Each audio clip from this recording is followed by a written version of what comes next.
The first month of 2019 has passed. I've decided to showcase the best free games that have been released in the previous month, as a sort of a replacement for my late free-to-play reviews. I'm looking for this to become a regular series each month, and I'm going to need your feedback for it to be even better. But enough about that, you're here for the games. I present to you the best freebies that have appeared on Steam in the month of January. I'll start with Frostrunner, a first-person platform speedrunner game developed by the students of SMU Guildhall, Princeton's #1 graduate program for game design. It features two different game modes, Icebreaker and Frostrunner. The only difference between those two is that in Icebreaker you can't use the double jump mechanic, and some other options are limited to make the game a bit harder.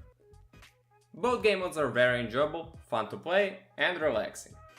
The controls are smooth, the music is fitting, and the visuals are stunning.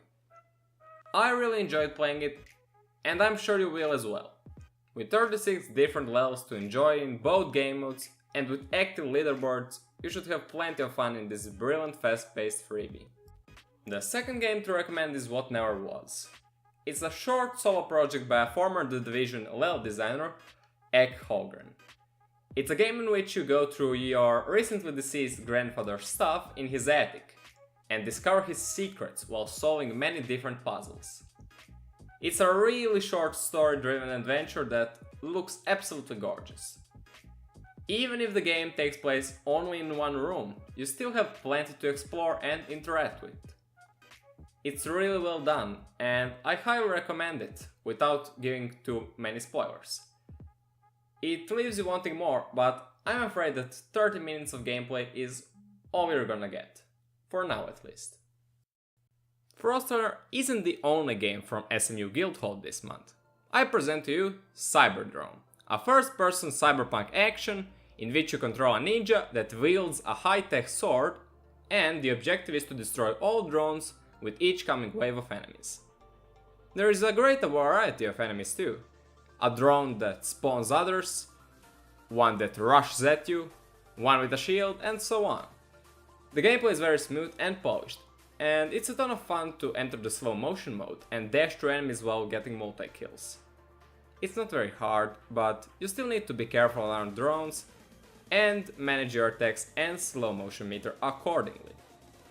It only has 3 levels, but it's enough for at least an hour and a half of fun.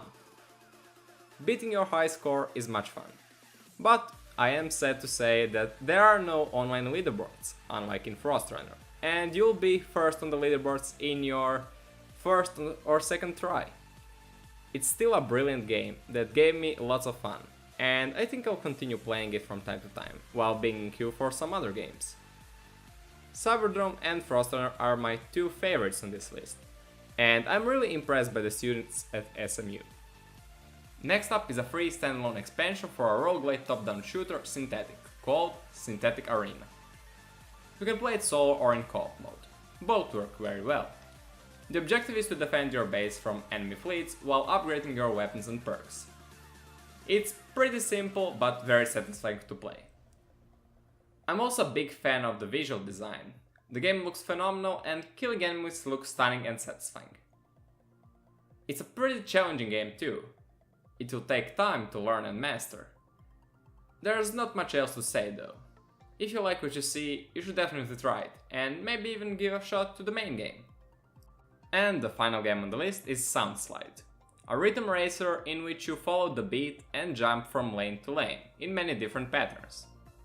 It has 3 unique levels, but I'm sad to say that this is the worst game on this list. The beat is not very well synced as it should be, and the music is not very inspiring in my opinion. Also, unlike many other rhythm racers, I find this one more frustrating than relaxing. It is not a bad game, but it is certainly an average one. It has a nice visual design, and for the price of nothing, it's still good fun. If you like the idea and are looking for a new rhythm game to play, you just might try this one. It doesn't hurt to try. And those were the best games that January gave us. Looking forward to February's set of games.